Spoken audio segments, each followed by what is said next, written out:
Kichwa cha somo cha leo ni sehemu ya 3 ya somo letu. Ni sehemu ya 3 ya somo letu. Ni sehemu ya 3 ya somo letu. Jifunze mazingira na uwepo wa Mungu. Jifunze mazingira na uwepo wa Mungu. Wakati somo letu tulianza kuangalia ile Jumatatu tulianza kuangalia mazingira ya mtu, tukaangalia namna ambavyo yanavyoweza kuhusika kwenye sehemu ya uwepo wa Mungu, namna kutengeneza mazingira binafsi na yanahusikaje. Tukajaribu kuangalia kwenye swala la utakatifu. Tukajaribu kuangalia vipengele kadha wa kadha, baadhi ya vitu vinavyoweza kutuzuia. Tukaangalia vitu vichache, tukaendelea kusogea kidogo. Lakini leo tutasogea mbele kwenye somo letu, tutaangalia tena huko, tutasogea kidogo kwenye somo letu kwenye sehemu ya uwepo wa Mungu. Uwepo wa Mungu na mahusiano ya mtu. Uwepo wa Mungu na mahusiano ya mtu. Hiki ni kipengele tutachopitia leo. Tutapitia hapo, tutakaa hapo. Maana kwenye uwepo wa Mungu kunatokana pia na kitu kinachoitwa mahusiano. Au mahusiano yanaweza kusababisha uwepo wa Mungu. Uwepo wa Mungu. Ufahamu kabisa kwamba uwepo wa Mungu hauwezi kuja kwa mtu bila sababu. Na leo tutajifunza kwa jinsi ya mifano. Tutaangalia baadhi ya vitu vilivyopita nyakati za nyuma, mitume na wenzetu kwa nyuma, manabii, nini kilitokea, ili tupate mwongozo kuweza kujua ni nini tufanye leo ili tuweze kukaa kwenye uwepo wa Mungu. Haleluya. Bwana Yesu asifiwe. Bwana Yesu asifiwe sana. Nini tufanye? Tutapita kwa namna ya mazingira. Kama nilivyokuambia kwamba tutakaa kwa namna ya mahusiano. Kwa kuna mahusiano yanaweza kusababisha uwepo wa Mungu. Kile kitabu cha tutaanza na kile kitabu cha Matendo ya Mitume sura ya 9. Huu ni mfano wa kwanza kwenye ule mstari wa kwanza na ule mstari wa 7. Leo kutani. Tutapitia hapo tuone habari ya huyu ambaye alikuwa anaitwa Sauli. Ambaye alikuwa ni muuaji, alikuwa anapigana sana, akipambana sana na Wakristo. Okay. Matendo ya Mitume sura ya 9 mstari wa kwanza naanza kusoma. Ndio. Lakini Sauli akizidi kutisha na kuanza kuoa wanafunzi wa Bwana, akamwendea kuhani mkuu, akataka ampe barua za kwenda Dameski zilizoandikwa kwa masinagogi, ili akiona watu wa njia hii, waume na wake, awafunge na kuwaleta Yerusalemu. Yes. Hata alipokuwa akisafiri, ikawa anakaribia Dameski, ghafla ikamwangaza kote nuru kutoka mbinguni. Akaanguka chini, akasikia sauti ikimwambia, Sauli, Sauli, mbona waniuzi? Akasema, nani wewe Bwana? Naye akasema, mimi ndimi Yesu unayeniuzi wewe. Lakini Mstari kwanza hapo. Umeshamstari ngapi? Mstari wa 5. Okay. Nitaka uone kwenye habari ya Sauli. Sauli alikuwa ni mtu ambaye alishika dini ya Kiyahudi, alitaka kumtumikia Mungu, lakini kutokana na mafundisho na aliona watu wanaofanya wanaotafuta Ukristo au wanaookoka, watu wa njia hii ya imani ya Kristo walikuwa ni maadui. Nafikiri kisa tunakifahamu sio hivyo? Lakini Biblia inapozungumza habari ya Sauli, Biblia inasema wakati amechukua barua naenda Dameski, aende akafanye vurugu vile, kukamata Wakristo na kuwafunga na kuwaua na kuwatesa ili waache wokovu. Biblia inasema ghafla utukufu, mwanga, nuru ikazuka kwa ajili yake. Haleluya. Nuru ikainuka kwa ajili yake. Na iliposhuka nuru, angalia, anamuuliza Sauli, Sauli, kwa nini unaniuzi? Unaelewa kuna tofauti kati ya dhambi na ukasirisho. Unaelewa? Sasa sielewi kwa nini Yesu alitumia akamwambia Sauli, Sauli, kwa nini unaniuzi? Alafu Sauli mwenyewe angalia anasemaje, nani wewe Bwana? Kwa alijua kwamba kuna Bwana. Unaelewa? Haleluya. Bwana Yesu asifiwe. Bwana Yesu asifiwe. Akaambia mimi ni Yesu unayeniuzi. Utasogea mbele kidogo. Utasogea kwenye ule mstari pale, zile mstari ile pale chini. Mstari wa 6. Ndio. Lakini simama uingie mjini. Ndio. Nawe utaambiwa ya kupasayo kutenda. Okay. Na wale watu waliosafiri pamoja naye wakasimama kimya, wakiisikia sauti wasione mtu. Sauli akainuka katika nchi, na macho yake yalipofumbuka hakuona kitu. Wakamshika mkono wakamleta mpaka Dameski. Akawa siku 3 haoni hali wala hani. Inatosha. Nitaka uone mwanga, nuru. Sasa katika vile vipengele tulivyokuwa tunajifunza nilizungumzia juu ya namna utukufu wa Bwana au uwepo wa Bwana unapokuja kwa jinsi ya utukufu, na nikasema kuna aina tofauti. Tunaelewana? Nilijaribu kugusia, nikagusia wao inawezekana akawa kama maana inakuwa kama moshi, sio moshi mweupe, lakini nikatolea mfano kama ukungu mweupe ambao unapita hasa kwenye milima kwenye mvua, nilielezea kama nakumbuka. Lakini tukiangalia kwenye baadhi ya vitabu vinaelezea pia utukufu wa Mungu ambao na uwepo wa Mungu unakuwa kama nuru inayoangaza sana. Na hata tukisoma baadhi ya vitabu vingine vinathibitisha, vinasema Yesu ni nuru. Unaelewa? Utaona ufalme wa Mungu kiitwa nuru. Yesu akiitwa nuru, maana inawakilisha huu uwepo wa Mungu ambao unakuja kwa jinsi ya utukufu, ambao unakuja kama nuru ambayo yenye mwanga mkali sana. Haleluya. Haleluya. Bwana Yesu asifiwe. Ni lazima uweze kuelewa utambulisho wa uwepo wa Mungu, na nimekuwa nikikugusia ili kukusaidia, na hapa najaribu kuangalia kwenye masuala ya mahusiano. Na ukiangalia pale chini nitaka uone kwenye mstari wa 6 ule na wa 7, utaona ile nuru ilipokuwa ikishuka, wale watu wengine walisikia sauti lakini nuru hawakuiona. Kwa uwepo wa Mungu unaweza ukashuka mahali kwa sababu ya aina ya mahusiano ya watu na Mungu. Uwepo wa Mungu ukishuka lazima uwe na sababu. Haushuki bila sababu. Kama hakuna sababu hauwezi kushuka. Na hizo sababu zinasababisha uwepo wa Mungu ushuke mahali. Kwa hata kama utatamani, kama unaweza kutambua sababu, basi uwepo wa Mungu unaweza kushuka. Kwa sababu ule uwepo wa Mungu unaposhuka, unamtambulisha Mungu mahali hapo. Haleluya. Haleluya.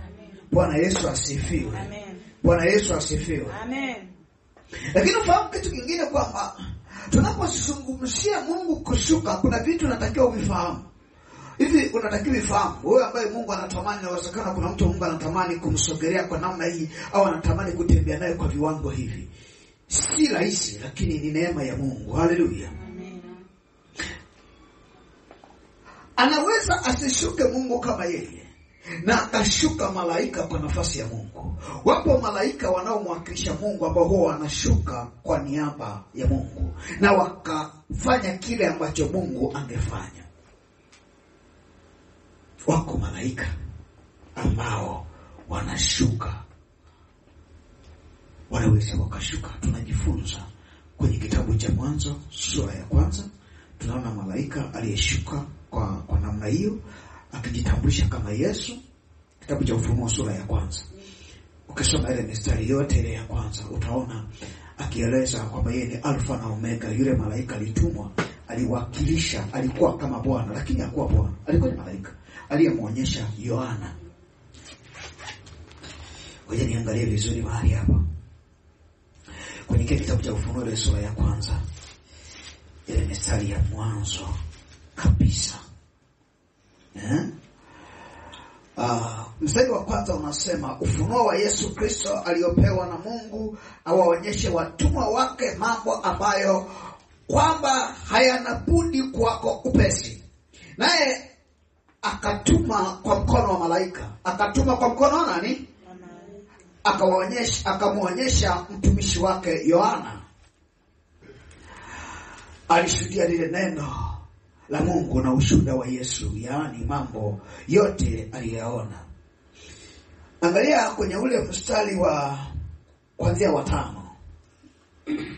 Wa 4 anasema hivi: Yohana kwa wale makanisa 7 yaliyoko Asia, neema na iwe kwenu na amani tokazo kwake yeye aliyeko na aliyekuwako na atakaye kuja, na zitokazo kwa roho 7 walioko mbele ya kiti chake cha enzi, tena zitokazo kwa Yesu Kristo shahidi aliye mwaminifu, mzaliwa wa kwanza waliokufa na mkuu wa wafalme wa dunia, yeye atupendaye na kutuosha dhambi zetu. Sasa ukiangalia ule mstari wanasema mimi ni Alfa na Omega, mwanzo na mwisho. Unaelewa anaposema? Lakini malaika ule mstari wanana anasema namna hiyo. Asema Bwana aliyeko na yeye kwako na atakaye kuja.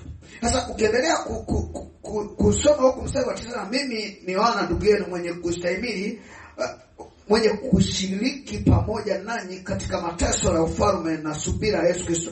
Ukisoma kwa chini utaelewa. Ukienda kwenye Ufunuo ile sura ya 21 na 22, utaona mahali imefika mahali hata Yohana mwenyewe alichanganyikiwa. Alifika mahali akaanza kumsujudia malaika. Malaika akasema no. Ule mstari wa 8, 21, anaambia hapana, usinisujudie mimi. Mimi ni mjoli wa ndugu zako. Unajua kwa nini? Kwa sababu alikuwa kama Bwana. Haleluya. Amen. Haleluya. Amen. Kwa hizi ni moja ya nafasi za muhimu sana. Lakini pia hata ukisoma, kama wewe ni mpitiaji wa Biblia, ukisoma kile kitabu cha Nyakati cha Waamuzi ile sura ya 6, utakutana malaika akija kama Bwana. Sawa? Kwa Gideoni, kuanzia ule mstari wa 11 na kuendelea kule chini. Utaona kabisa akija kama Bwana na anatambulisha kama nani? Bwana. Lakini sio Bwana, ni malaika. Lakini nafasi iliyokuja anatoa nafasi ya Bwana. Atachofanya ndicho Mungu alichotaka kufanya.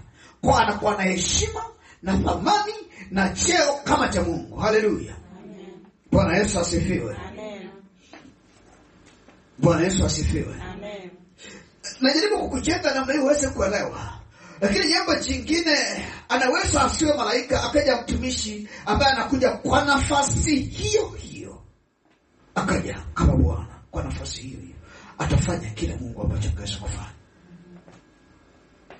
Usiukampa heshima ya mtu. Lazima umpe heshima anayostahili. Unajua kwa nini? Kwa sababu ni mwakilishi wa nani? Wa Mungu. Ametumwa. Na Biblia inaeleza katika kitabu kile cha Wakorintho wa kwanza sura ya 4, ile mistari ya kwanza mitatu, inasema Wakristo ni mawakili wa nani? Mwakilishi sahihi wa Mungu. Na hawa Wakristo ambao wanatunza siri za Mungu. Ukisoma na mleo utaona kitabu cha Yohana Mtakatifu ile sura ya 17 ule mstari wa 20 na 23, utaona anasema utukufu ulionipa Baba nimewapa nao. Unaona?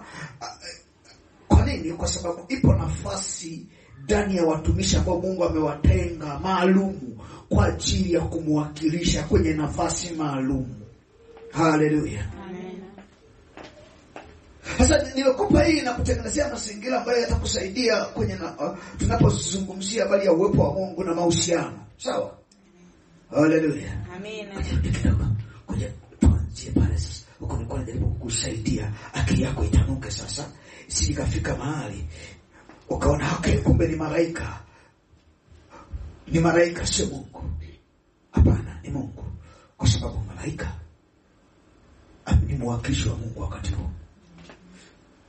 Kama wale wengine wanaofahamu, kama ni mfuatiliaji sana, hajalishi ni mkuu wa wilaya, hajalishi ni waziri, akienda kumwakilisha rais, ataenda kupewa heshima ya rais na gwaride ya rais. Anakwenda kwenye nchi, watampa hadhi na kila kitu cha rais. ni rais mwakilishi mahali husika. Unaelewa? Ulinzi wa rais, kila kitu cha rais, ameenda kama rais kwenye sehemu. Sema chini waziri ameenda kumwakilisha rais, anaenda kupata heshima anayostahili kama rais, sio kama waziri. Kwa hiyo lazima ufahamu kwenye mambo ya kifalme ya namna hii. Kwa nini? Kwa sababu kumbuka, ukifanya kosa kwenye nafasi hii, maana ni nafasi ya upendeleo sana. Ukipoteza nafasi, ni kazi sana kuipata nafasi. Nasikia sasa? Unaweza Mungu, unajua kuna wakati mwingine nafasi zinaweza zikatokea. Wewe namna hii. Tukisoma kwenye Biblia tunaona habari ya Sauli muuaji. Naelewa? Kwa sababu ya mahusiano yake na Mungu, yalisababisha Mungu ashushe utukufu kwake. Watu waliokuwa pamoja naye wasione, lakini wasikie sauti. Onyo kwa ajili yao, wasikie sauti.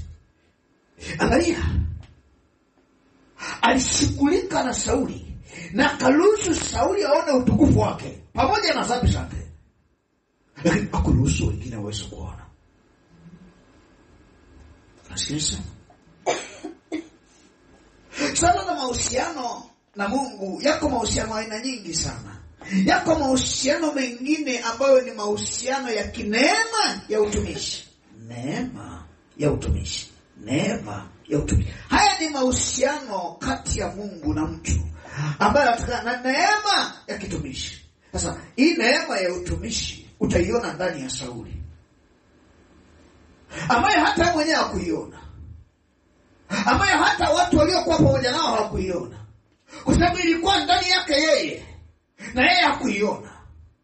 Lakini hii ndio sababu ya Bwana kushuka mwenyewe. Unajiuliza, kwa nini Mungu hakutuma malaika? Kwa nini hakutuma mtumishi? Kwa nini hakushusha mapigo kwa kunjia watumishi? Kwa nini akashuka yeye? Kumbuka mahusiano. Haleluya. Mahusiano.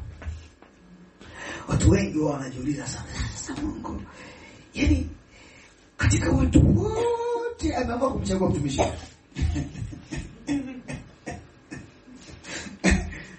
Ni maswali watu wanajiuliza kila siku. Yaani Mungu katika pita zake zote hajaona mtu mwingine amemwona huyu. Maelfu ya miaka walikuwa wakijaji hilo, kuanzia kwa Yusufu, kuanzia kwa Daudi, kuanzia kwa Yakobo, kila mmoja, kila mtumishi aliyepewa nafasi. Alafu wote ambao walikuwa na sifa mbele za watu, afu Mungu aliwakataa. Kamuulize Sauli, mfalme Sauli. Haleluya. Angalia hapo. Angalia kwenye kile kitabu kile.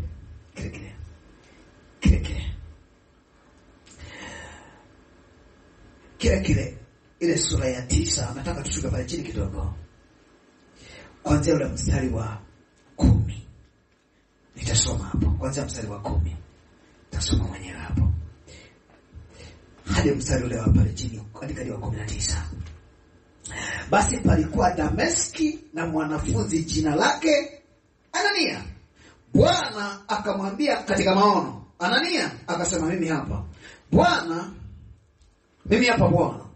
Bwana akamwambia, simama, enenda zako katika njia itayo nyofu, ukaulize katika nyumba ya Yuda mtu aitwaye Sauli wa Tarso, maana angalia anaomba.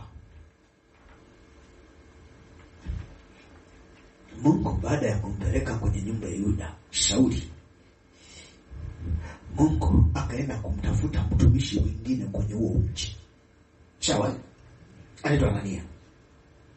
Ule mstari wa 12. Kumbuka Anania hapa anaona maono. Sawa mpendo wangu? Naye amemwona mtu jina lake Anania, Naye amemwona mtu jina lake Anania akiingia na kumwekea mikono juu yake apate kuona tena. Sasa sikiliza, ili uweze kuelewa huyu Anania alijiona ghafla ametoka kutembea katika maono, na ghafla ametembea amefika kwenye nyumba ile ya yule mtu aliyomo yule Sauli, na akaingia kule ndani na akamwona Sauli akiomba katika ulimwengu wa roho, na akaingia ndani akamwekea mikono katika ulimwengu wa roho. Haleluya. Ili apate kuona tena. Maana Mungu alimpa kanuni zote aone namna ya kufanya. Na hili ni muhimu sana kwa nyinyi waombaji. Sio kile unachokiona umeshakifanya tayari. Au ni maelezo Mungu anakuambia ukafanye. Kwa hiyo usifikiri kile unachokiona basi umefanya. Kama ni hivyo, kama mnaonaga hela, mnaamkaga na hela? Hapana. Ukiota umekula kula unaamka umeshiba. Alipewa maelezo na watu wengi wazingatie. Bwana ameshakwisha kufanya. Na maana matatizo yaishi kwa sababu hawashughulikii matatizo. Biblia ina kanuni zile zile. Usipoomba upati. Angalia mstari wa 13. Sasa tunaona Anania sasa amerudi kwa Bwana, akili zake zimerudi kwenye maono. Anania akajibu, Bwana, nimesikia habari za mtu huyu kwamba kwa watu wengi mambo mengi aliyowatendea watakatifu wako Yerusalemu. Ameanza kipingamizi mbele za Bwana, anamgomea. Saliendeshwa kwenye maono akaenda kumwombea na nini, baadaye maono yakakata, karudi kwenye fahamu zake mbele za Bwana. Aliporudi kwenye fahamu, siwezi kumwombea mimi adui yetu huyu, siwezi. Akatia ngoma. Haleluya. Amen. Haleluya. Amen. Angalia mstari ule wa 14 anasema hata hapa ana amri itokayo kwa wakuu wa makuhani awafunge wote walijao jina lako. Angalia mstari wa 15 ni muhimu sana. Na ule mstari wa 16, lakini Bwana akamwambia, nenda tu, kwa maana huyu ni chombo kiteule kwangu, alichukua jina langu mbele ya wafalme, mbele ya mataifa na wafalme na wana wa Israeli, maana nitamwonyesha alivyo mengi yatakavyompasa kuteswa kwa ajili ya jina langu. Sasa nichotaka uone ni kwamba pamoja na Anania na haki zake, pamoja na Anania na neema yake, lakini neema yake haikufika kwa Sauli wa Tarso. Amen. Amen. Msikia usema kwa nini Mungu alimchagua? Hujui. Wewe mkataa kama mkataa, lakini amekubali.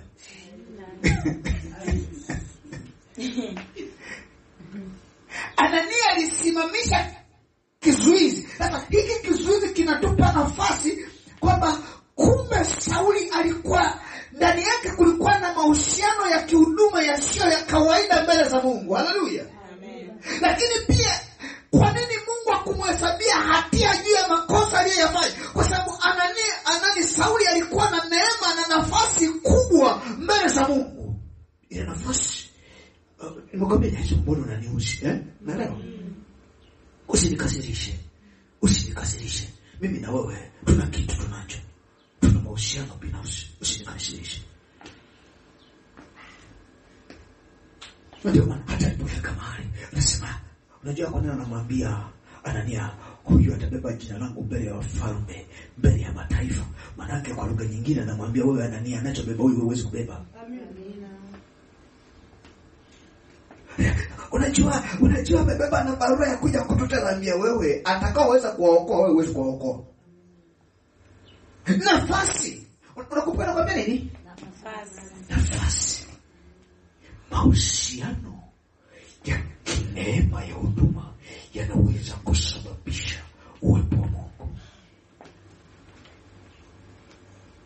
Ndio maana huduma yake yote alikumbuka maono haya peke yake. Hakusahau juhudi yake yote ya kumtafuta Mungu, hajawahi sahau haya maono. Unajua kwa nini? Kwa sababu yalimkumbusha nafasi yake kila siku.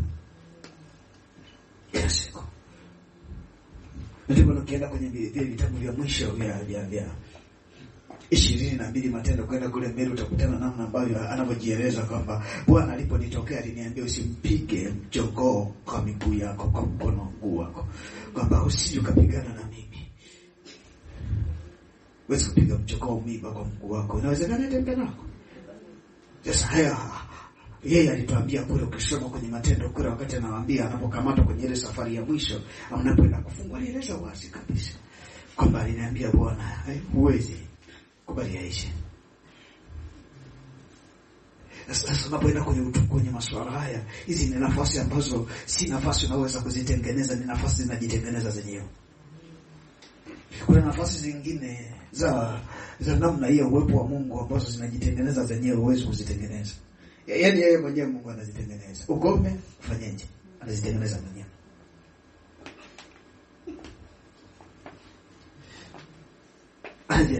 Yaani uweze kujua. Na ndio maana kabla kwani alikataa kutii. Ulianza na upendo mdogo mdogo, akampiga upofu wa macho. Akaondoka akiwa kipofu. Hakumwambia funga, akafunga siku 3. Haleluya. Amen. Unajua kuna vitu sasa kwa namna hii, unafikiri kama angefanya kosa kwenye utumishi wake, unafikiri nini kingetokea? Yaani hajafanya kosa na upofu na siku 3 bila kula.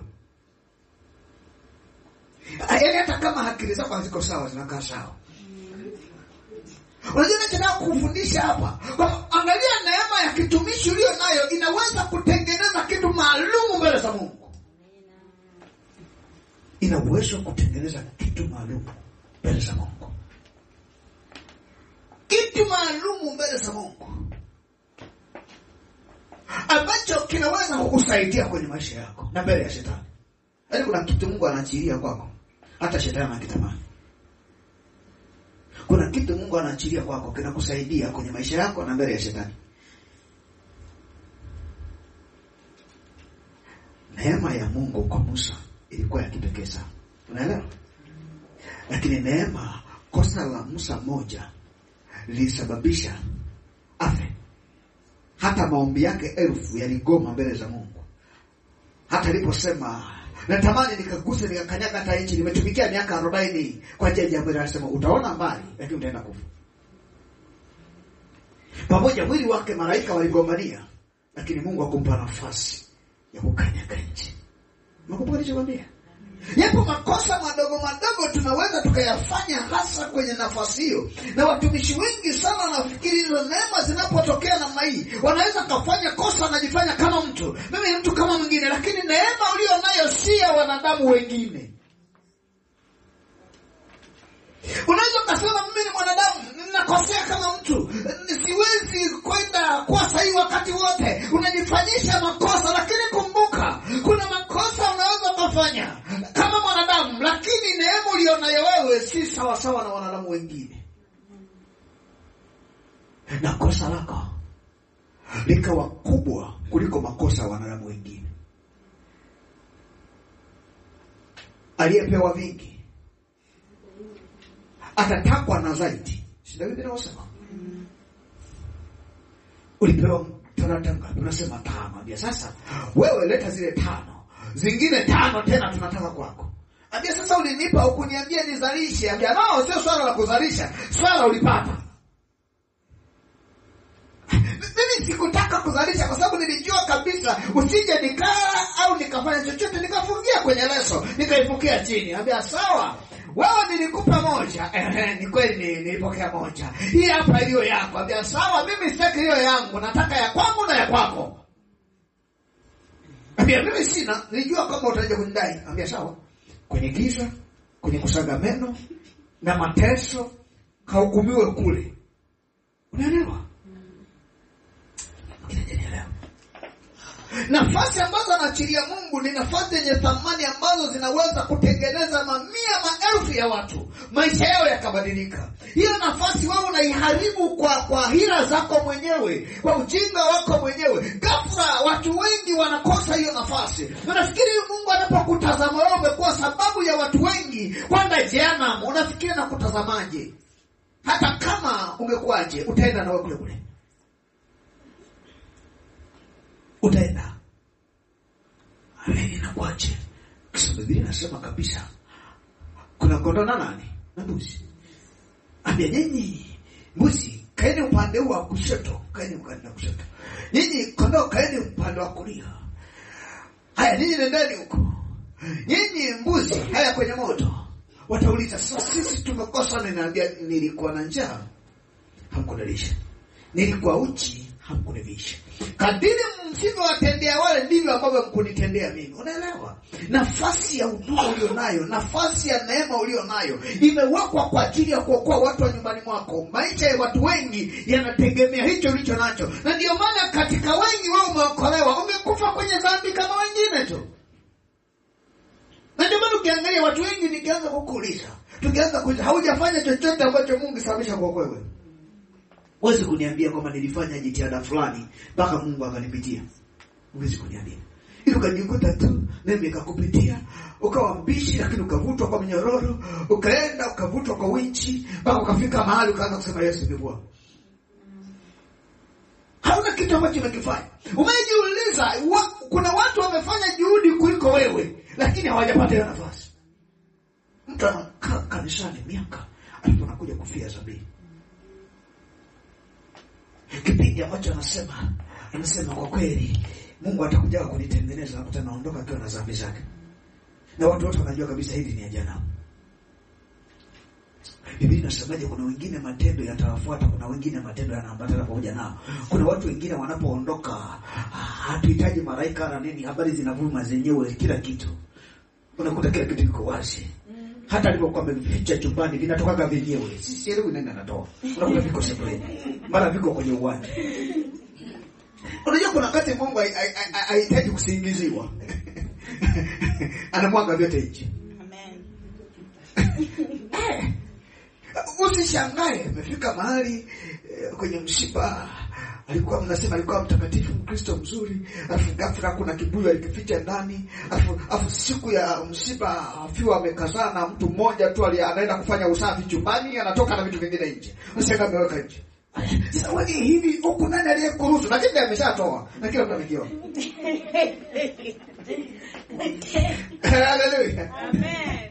Hallelujah. Amen. Kuna watu wanasema kweli huyo ameenda kwa Bwana. Unaelewa chokesema? Neema uliopewa usifikiri rahisi kama unavyofikiri. Na ndio maana unaposogea mbele za Bwana, kumbuka neema ulionayo. Kumbuka sana. Kumbuka sana. Ndio maana watu wengi nawasumbua sana. Unajua huyu ni naye karibu. Nani mpenda mwenzangu? Mbona hana maisha ya kiroho kama ya kwangu? Mbona Mungu atembei naye kama mimi? Mbona asemi kama mimi? Wewe ni tofauti na huyo. Wewe ni tofauti na huyo. Haleluya. Bwana Yesu asifiwe. Amen. Bwana Yesu asifiwe sana. Amen. Utaanza kuona kwa jinsi. Nitaka uone kulikuwa na Sauli, kulikuwa na wale watumishi askari waliokuwa hapo kikosi cha Sauli, lakini pia kulikuwa na Anania, lakini mtazamo wa Bwana ulikuwa tofauti kwa wote. Kwa Anania hakushuka kwa jinsi ya utukufu, alimshuka kwa jinsi ya maono. Lakini kwa Sauli alisema no, tashuka mwenyewe, sitatulia, tashuka. Kwa nini? Kwa sababu husia. Siku zote kumbuka huduma yako. Kumbuka huduma yako. Kosa moja la watoto wa Eli katika Samueli wa pili ilisababisha vizazi vyao vyote wafe wakiwa vijana wadogo, wafe na wasikanyage kwenye nyumba ya Bwana. Na hata neka kwenye nyumba ya Bwana, kuna mmoja alikaa kwenye nyumba ya Bwana kama kwani kutokana na ndugu za pale na pale, akapata nafasi hiyo. Kipindi cha Daudi mwishoni na kipindi cha Sulemani.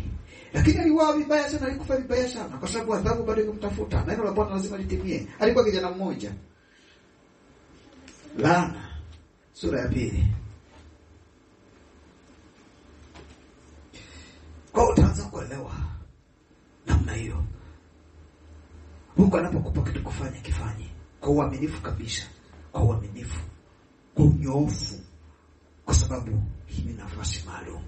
Hata kipawa kako kadogo, ni kadogo lakini kinaweza kuokoa watu wengi sana. Hallelujah. Amen. Kwa hiyo hii ni nafasi ya kwanza ya kimahusiano ambayo mtu haitengenezi, inajitengeneza yenyewe. Sawa? Labda kuitengeneza ni namna ya kuwa mnyenyekevu mbele za Bwana. Kwa nani? Mnyenyekevu mbele za Bwana. Angalia kwa jinsi pita hata kwa kina Elia, kaangalia. Mwanzo Wafalme wa kwanza 17. Utaona namna ambavyo hata walipokuwa kwenye hatari, kabla hajajua hata hatari walioianzisha, Mungu alisema ondoka, nenda kwenye kijito hiki, nitakulisha na kunguru atakupa chakula huko. Haikuwa swala la Elia kuomba. Ukisoma ile mistari mitatu ya kwanza, Wafalme wa kwanza sura 17 mstari wa kwanza na 3, utaona namna hii. Alipomalizana na hapo na akaona wivu wa Bwana ndani yake, ghafla Mungu akunyamaza mbinguni kwa ajili yake. Akamwambia nitakulisha, nitakupa na maji na chakula na mkate na nyama na pembe nitakupa. Mwanangu anacheka. Maana bibi anapenda sana nyama. Hasa za kuku. Zile nyama tamu. Wanazipenda. Haleluya. Amina.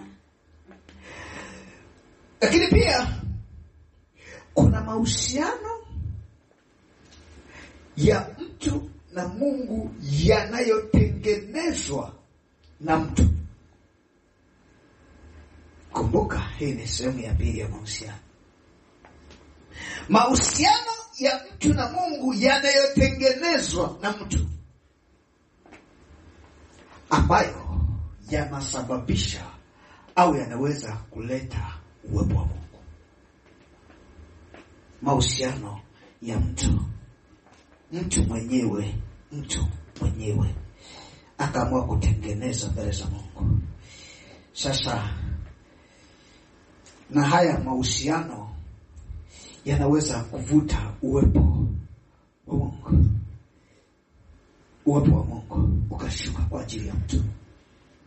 Haya ni mahusiano binafsi, mpendwa wangu. Mahusiano binafsi. Lakini haya mahusiano binafsi, lakini kwenye mzingativu lazima uzingatie kwamba kila mahusiano ya kimungu au ya mtu na Mungu lazima yawe na mlengo wa kihuduma au ya kiutumishi. Kwa mahusiano yoyote kati ya mtu na Mungu lazima yawe na mlengo ya kihuduma. Kwa hiyo kama hakuna mlengo wa kihuduma, mahusiano ya mtu ni batili. Hajalishi ni kwenye ndoa, hajalishi ni kwenye biashara, hajalishi kwenye watoto, yakiwa hayana mlengo wa kiutumishi, hayo mahusiano ni batili. Kile kitabu cha Danieli sura ya 8 mstari ule wa kwanza, na utasoma mistari miwili ya kwanza alafu na ule mstari wa 27. Wewe unayeandika andika mstari wa kwanza hadi wa 27. Kwa sababu kule ndani kuna maono yote yanaeleza. Sura ya 8 inasema aje? Anzia mstari wa kwanza hata uishie ule mstari wa pili, afu tutasoma na 27. Mwishoni kabisa. Ndio. Katika mwaka wa 3 wa kumiliki kwake mfalme Belshaza, maono yalinitokea mimi. Naam, mimi Danieli. Baada ya hayo yaliyonitokea hapo kwanza. Ndio. Nami naliona katika maono, ilitukia nilipoona. Ndio. Nalikuwako huko Shushani, Gomeni, katika wilaya ya Elamu. Nikaona katika maono, nami nalikuwa karibu na mto Ulai. Ndio. Mstari wa 3. Ndipo nikainua macho yangu nikaona, na tazama mbele ya mto alisimama kondoo mume, mwenye pembe mbili, na pembe zile mbili zilikuwa ndefu, lakini moja ilikuwa ndefu kuliko ya pili, na ile iliyokuwa ndefu zaidi ilizuka mwishoni. Nenda kwa mstari wa 27.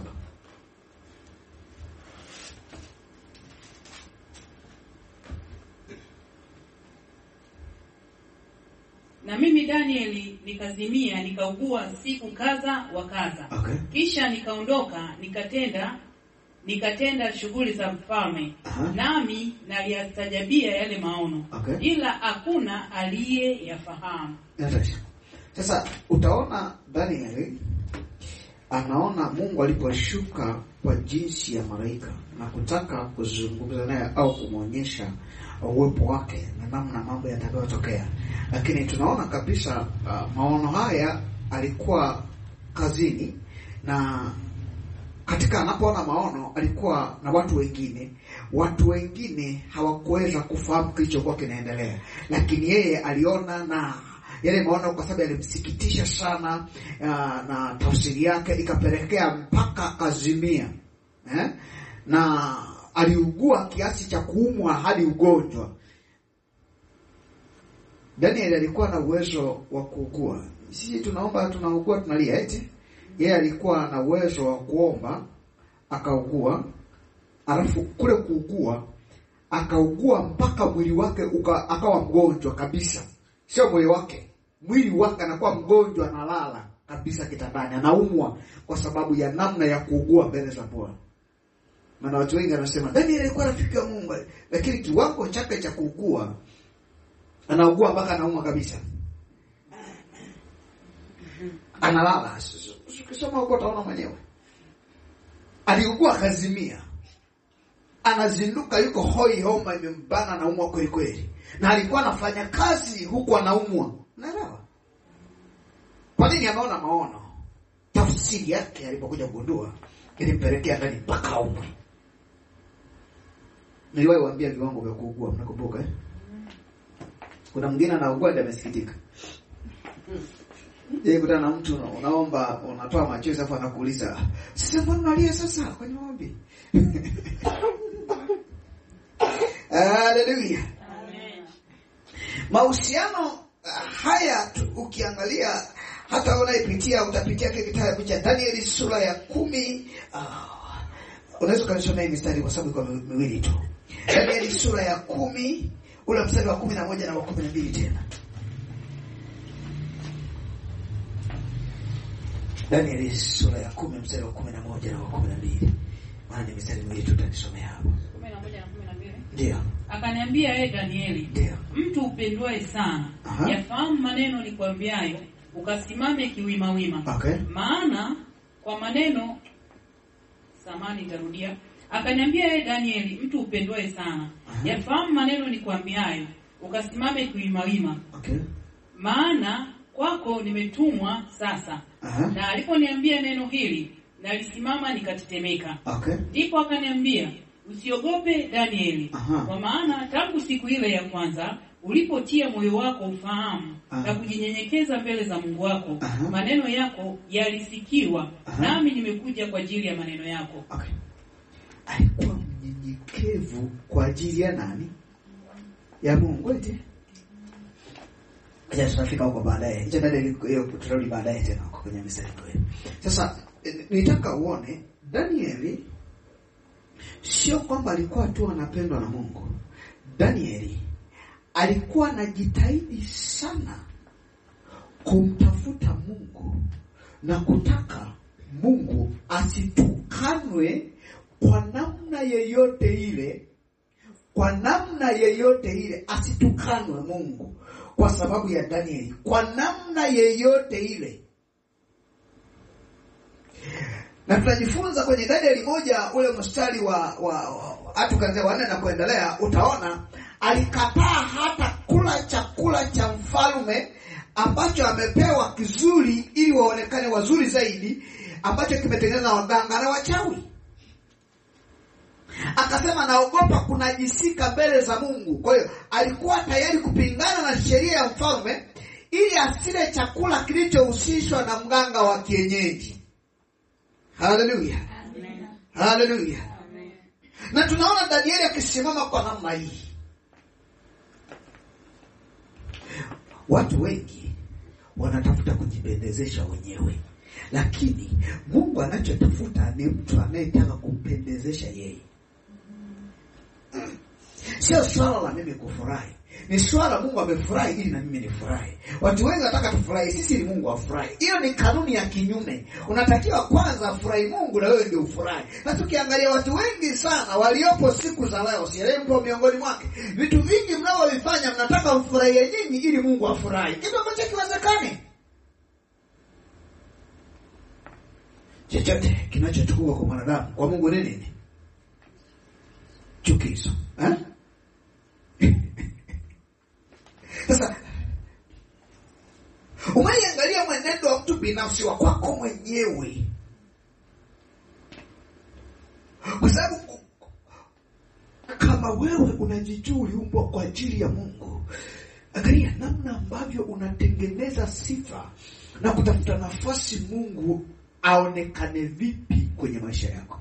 Ni jukumu la kwako kumtambulisha Mungu na kwamba aonekanaje. Watu wengi wanatamani Mungu mwenyewe yafanye, ajitambulishe mwenyewe. Lakini Mungu ni roho, sio mwili, unaelewa? Japokuwa sio kwamba hawezi kuja kwa muumba mwili, anaweza. Lakini kwa nini atukue hatua kubwa kama hizo wakati wewe upo ambaye anaweza kukutumia kwa niaba yake? Unajua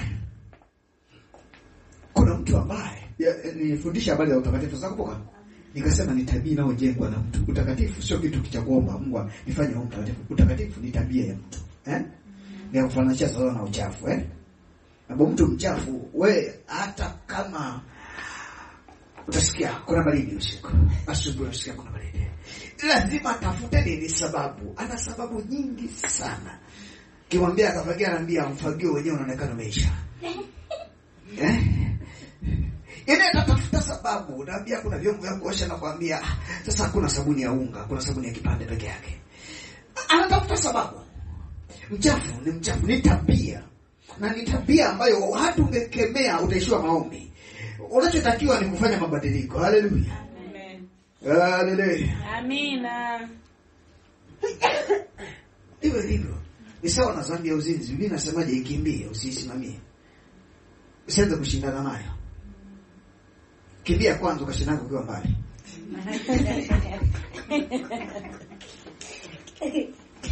Haleluya. Kuna vitu vingine lazima uondoke kwanza kwenye sehemu ya tukio. Hapo ndo akili zako zikae sawa zianze kurudi. Amina.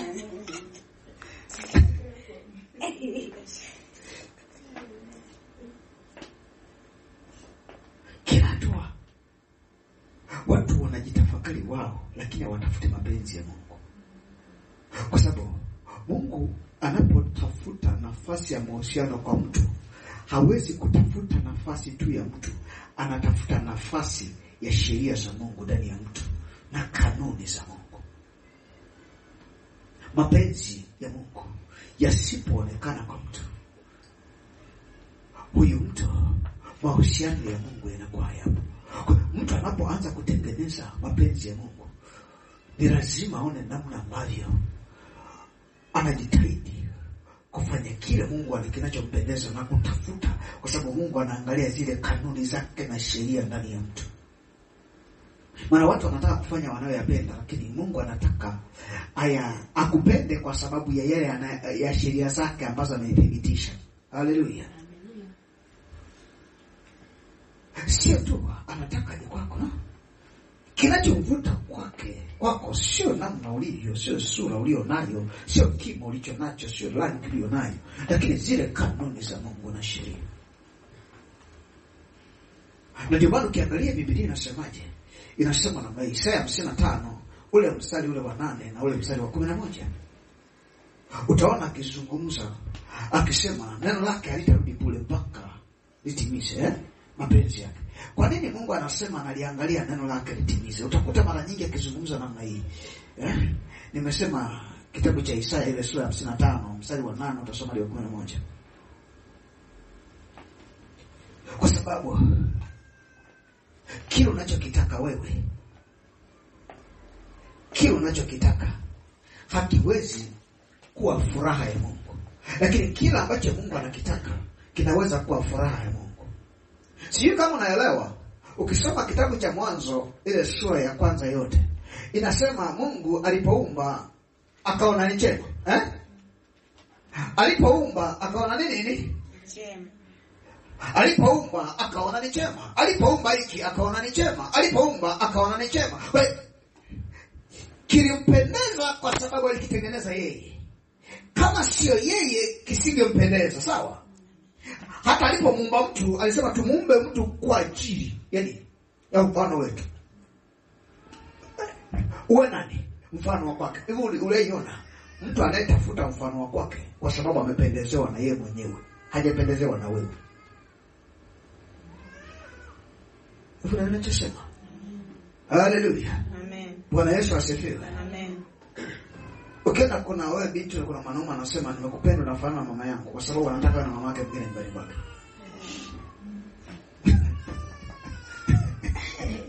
Nenda kajifunza kwa mama yake tabia zake. Usipojifunza utaachika. Haleluya. Hivyo najaribu kusema na wewe. Ukiona kuna rafiki amekufuata wewe anasema kwa sababu nafanana na rafiki fulani, jua mtagombana tu kwa sababu hauna tabia nzuri. Jifunze tabia nzuri iwe na wewe. Kwa sababu hajakupenda wewe, amempenda yule tabia nzuri anataka kwako. Haleluya. Haya. Unajitengenezaje moyo wako? Unajitengenezaje tabia zako? Unatengenezaje mazingira yako siku kwa siku? Unatengenezaje? Sio swala mazingira yanasema nini, ni swala wewe unataka nini. Unajua watu wengi wanafikiri kwamba mapenzi ya Mungu unapotaka kufanya mpaka ipatikane fursa. No, fursa inatengenezwa na mtu. Fursa ya kumwabudu Mungu haitengenezwi na Mungu. Fursa ya kumwabudu Mungu inatengenezwa na mwabudu Mungu. Na ndio maana ukikutana na mtu anawaambia yaani sijapata nafasi ya kuomba, ujue usio mwombaji. Fursa ya maombi inatengeneza mwombaji. Fursa ya maombi inatengeneza Mungu. Wewe kwenda kwenye jarada limeandikwa unataka kuombe muda wote, si ombe saa ngapi? Hakuna. Kuna wewe ndio utatengeneza. Yeye amesema ombeni bila kukoma, Kwa hiyo utatafuta fursa, utaitumia fursa, utailinda fursa.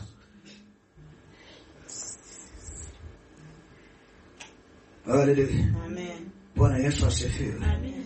Huo ni mchakato wa mtu mwenyewe. Mchakato wa mtu. Kwa sababu Mungu asingependa aje aikute tabia yako.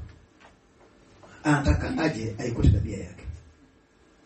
Hata mitume inaonekana walionya juu ya jambo hili.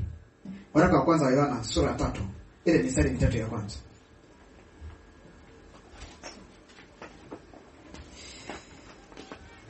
Waraka wa kwanza wa Yohana, nitasoma mwenyewe. Waraka wa kwanza wa Yohana, ile sura ya 3. Ule mstari 3 ya kwanza. Kwanza wa kwanza ni wa 3. Biblia inasemaje? Waraka wa kwanza wa Yohana sura ya 3 mstari wa kwanza ni wa 3. Nasema, Biblia inasema, tazameni ni pendo la namna gani alilotupa Baba, kwamba tuitwe wana wa Mungu. Na ndivyo tulivyo, kwa sababu hii ulimwengu haututambui kwa kuwa haukumtambua yeye. Wapenzi, sasa tu wana wa Mungu, wala haijadhihirika bado tutakavyokuwa.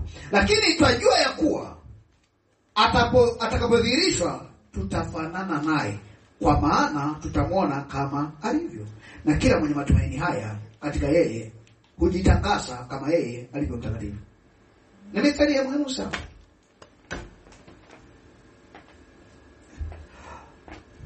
Mungu amekupa nafasi wewe ni mtoto wake. Unajua kuna sio kama watu wanafurahia hiyo. Mungu amekupa nafasi kwa mtoto wake. Kwa nani? Ni jambo zuri sana. Lakini mimi najiuliza namna ambao mtoto afanani na baba.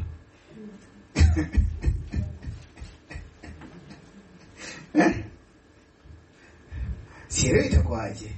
Unajua kuna wakati mwingine itafika wakati wa unyakuo, sielewi watumishi watamwambia nini Mungu. Kwa sababu utafika mahali anashangaa hawafanani naye. Amesema kama alivyo ndivyo tulivyo, kama tulivyo ndivyo atakavyokuwa. Na kila mwenye matumaini haya afanyeje? Ujitakasa. Kujishepu na kujimoti, kujitengeneza mwenyewe ufanane na Mungu ni jukumu lako. Usiimbe kama tunavyoimba nyimbo zingine, mimi ni mwana wa Mungu. Sikiliza, ni mchakato. Ni mchakato. Sio kitu ambacho kinatokea kwa namna wewe usiumeokoka kinatokea chenyewe. No. Ni mchakato. Ni mchakato. Sasa sielewi Mungu atapokuja na kutu unafanana na mama yako, unafanana na wajomba zako. Sielewi. Mimi ndio sijui. Mungu anakuja anakuta kuna wengine wakikaa kwenye ndoa wanafanana na waume zao, wengine wanafanana na wake zao. Mimi sijui itakuwaje.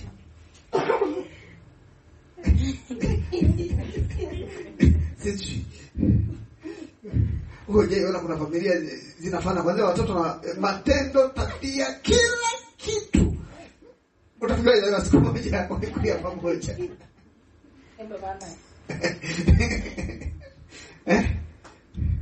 Lazima angalie. Unajua kwa nini nazungumza namna hii? Kwa sababu heshima ya mzazi ni mtoto anayefanana na mzazi. Au nimekosea?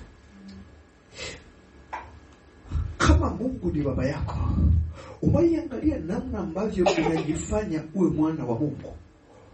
Watu wengi wanasahau hili kwa sababu anaposema nimekuja kuleta upanga, atakayempenda yeyote kuliko yeye hamstahili, unajua? Sasa maiona namna ambavyo umebeba tabia zenu huko afu nataka Mungu ashuke na uwepo wake kwako. Haiwezekani. Zipo tabia za kuzaliwa ambazo zinaweza zikasababisha upingane na Mungu wako. Zipo tabia za kukulia, malezi yanaweza kuzuia utukufu wa Mungu na uwepo wa Mungu kwenye maisha yako. Zipo tabia tu za kawaida sana, lakini unapofika kwake sio za kawaida. Haleluya. Na ndio maana umefika namna hii. Haleluya. Amen. Nani ni mama mwenye watoto? Nishapoona mwenye watoto. Nishapoona wako. Ukafika mtaani, kuna mtoto akainuka, akasema mama. Ukafikia na kuita kwa sababu wewe ni mwanamke umezaa. Ghafla akaukaribia. Akasema mama, nataka haki zangu, wewe ni mama yangu. Wewe ni mtoto wangu, wewe hata kufanana hujafanana na mimi. Kule kufanana tabia kunatengeneza haki ndani ya mtu. Usisahau hili. Sikiliza. Biblia inasema mtu akikaa na mfanyakazi na mfanyakazi akawa vizuri sana na akamuelewa bosi wake, huyu mtumwa anasema atamtundia, atakuwa ni mtoto wake. Unaelewa? Atapokea sehemu ya urithi wa watoto wake. Unaelewa? Maisha kwenye Mithali. Anaweza akawa mtu sio mwanao kabisa, lakini kwa sababu ya tabia na mienendo anafanana na wewe, atapokea sehemu ya urithi kwako. Umefikiria Mungu anaposema mimi ni baba yenu, mimi ni baba yenu, mimi ni baba yenu, anatafuta nini hapo? Anachokitafuta ni kitu kimoja tu. Mtoto afanane na baba.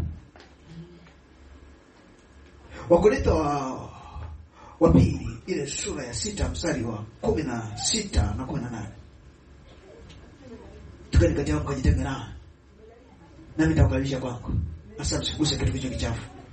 Nani mtakuwa watoto wa kike na wa kiume. Anasema sema Bwana Mwenyezi. Sasa utaona kwa nini Mungu anasisitiza mtoto? Ni kwa sababu ndani yake anapokuja aone sifa za Mungu ndani yake. Hata kama atakuwa hajafikia viwango hivyo, lakini ni mtoto. Unaelewa na mtoto anajifunza mapenzi ya baba. Yesu anasemaje? Sifanyi kile ninachokitaka, nafanya kile ambacho nimeona baba yangu anafanya. Sasa nenda angalie, nimekwambia tabia. Kuna mambo tunayafanya. Unajua wengi sio washirikina, lakini mambo yao kwa sababu wamekana na watu ambao wenye matendo ya kishirikina, kwa nini tunafanya mambo kama ya kishirikina? Ili hawezi kufurahia mpaka nyang'anya haki za mtu, hawezi kufurahia mpaka mseme vibaya hata kama hamjui. Ili kuna tabia fulani hivi anaweza akamkasirikia mtu hata bila sababu. Huu ni ushirikina.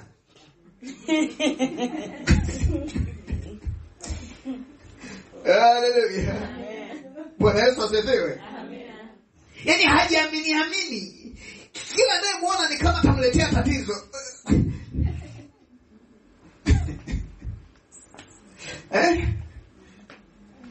Kuna watu wa namna hiyo. Kila akimsogelea mtu anakimbia. Akija mtu anakimbia. Anatamani peke yake. Yaani yupo kwa sababu hajiamini wala haamini wengine. Huyo ni mshirikina tu. Biblia inasemaje? ajitengae na wengine, anataka nini? Matakwa yake mwenyewe. Unajua kwa nini? Kwa sababu uje ujaribu namna hii. Uende nyumbani kwako, kafunge mikono yako, kafunge mdomo wako, kafunge na miguu yako, afu bakiza mkono mmoja, afu anza kufanya kazi zako kama zitaenda zote nyumbani. Kile unachokiona kinahitaji ushirikiano. Na ndio maana kwenye kujitengeneza baadhi ya tabia zingine tunahitaji kuziondoa. Kuna watu wako tayari kumsikiliza mwingine mpaka aseme yeye. Yako kitu mazuri, mengine yote ni mabaya. Kumbuka, hii inakunyima nafasi. Unajua kwa nini Mungu alitoa nafasi ya sisi tuombe? Kwa sababu anataka kutusikiliza kabla hajatoa mshindi wote. Tunaelewana? Kwa nini Mungu anatupa nafasi ya namna hii? Kwa sababu yeye ni Baba. Unajua, ushirika, tunaposema mahusiano, tunapozungumza habari ya mahusiano, maana yake kuna kusema na kusikilizwa. Unaelewa? Katika pande zote kuna kitu Mungu anaweza kufanya, lakini kwa sababu ndani yako kuna mfumo ulionao wewe, ukajikuta ghafla unakichukia kitu cha Mungu. Sikiliza, anaweza kukubariki, na sio kila baraka watu wanaifurahia. Haleluya. Bwana Yesu asifiwe. Bwana Yesu asifiwe. Amen. Kwenye namna huku kujitengeneza kuna gharama. Kusoma maandiko yanasemaje? Mungu anataka utakatifu gani? Watu wanaendaje? Mimi natakiwa nifanyeje? Sio unaenda tu kama mbuzi. Unajua kuna watu ambao akiona kitu kingine anaenda namna hii, anaenda hivyo. Ni wewe wadia mara nyingi sana. Moja ya tabia mbuzi na wanyama siipendi ni hii.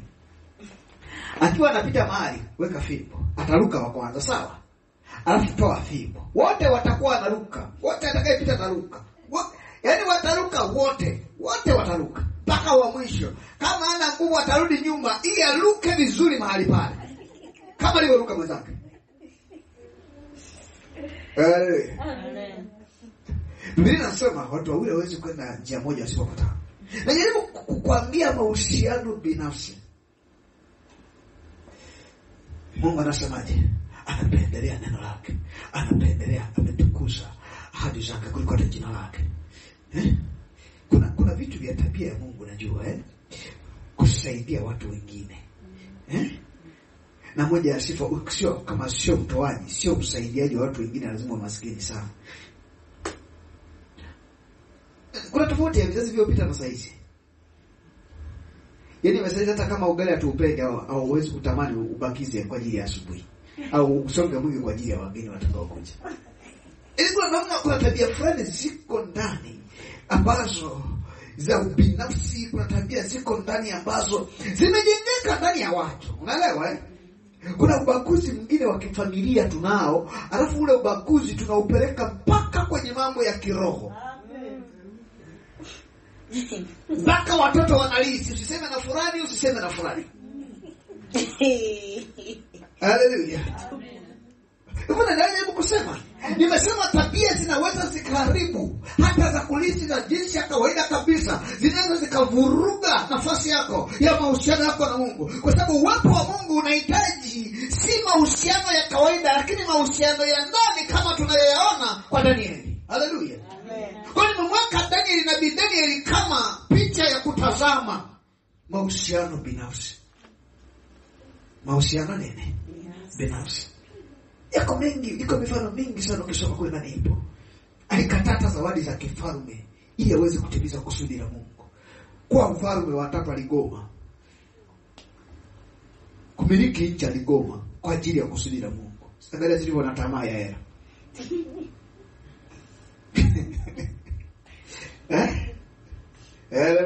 Mimi nasema tamaa ni ibada ya sanamu. Sawa? Ukiwa na tamaa sana ni ibada, anyway ni sawa sana na abudu sanamu. Natamani mtu aanze kujibadilisha taratibu kule ndani. Mara kuna mambo tunaenda nayo kwa haraka bila kuangalia. Kwa sababu inakuaje? Angalia upendo wako. Kile unachokifanya unapanda. Sawa hivyo? Wakati wa kuvuna kinakuja kwako, Kwa hiyo kuna matatizo mengine ajili ya tu sasa hutaki uwepo wa Mungu, hutaki haya mengine lakini yale unayoyafanya, zile tabia ambazo unazitenda zinaweza kuleta matokeo kwenye maisha yako. Na kuna mambo utakuna yavuna kwenye maisha yako kwa sababu ya tabia ulizonazo, hata kama yako leo. Sio swala nani kafanya nini, sio swala umekulia wapi, ni swala wewe ni nani, unajijua. Kumbuka safari ya kupanda, niliwaambia hivi ni viwango vya juu vya kumtafuta Mungu. Unakumbuka? Si viwango vya kawaida, ni viwango vya juu ambavyo unahitaji ujitoe kweli mpendo wako. Badala masaa yako matano unaofikiria matatizo yako, unatenga kwa ajili ya kumfikiria Mungu. Unaona kazi ile ngumu hiyo. Badala kichwa chako kuuma kwa sababu ya shida za kwako na hali ya uchumi wa kwako. Watu wengi wanauma vichwa kwa sababu ya mambo ya uchumi tu. Pesa inasaidia kuuma vichwa. Sasa unaanza kuumwa kwa ajili ya kutafakari neno la Mungu na uwepo wa Mungu. Ni gharama ndio pesa wako. Amina. Haleluya. Amen. Haleluya. Amen. Badala ya kutafakari kesho nitaishije, unaanza kutafakari hivi Mungu ili kweli niko sawa naye. Ni mahusiano binafsi mazuri sana, lakini yanahitaji kiwango cha juu. Ya kiwango cha juu. Ndio maana Mungu hajawahi acha. Daniel akatupa kwenye tundo la simba, Mungu alimfuata kule kule. Naelewa? Lakini anasema watanisikiaje, watanielewaje, watanionaje? Na ndio maana angalieni Mungu aonekane. Wakinuka kidogo tu nakimbia. Kuna watu kama kobe. Akisikia hata nyasi limeingia kwa ndani yake kama kobe. Simama. Wewe tuishi hapa kwa leo.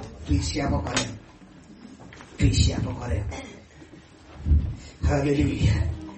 Nilikuwa na mambo mengi ya kusema, lakini ndamani tuishie kwa hapa. Kila kitu lazima kiwe na kiasi.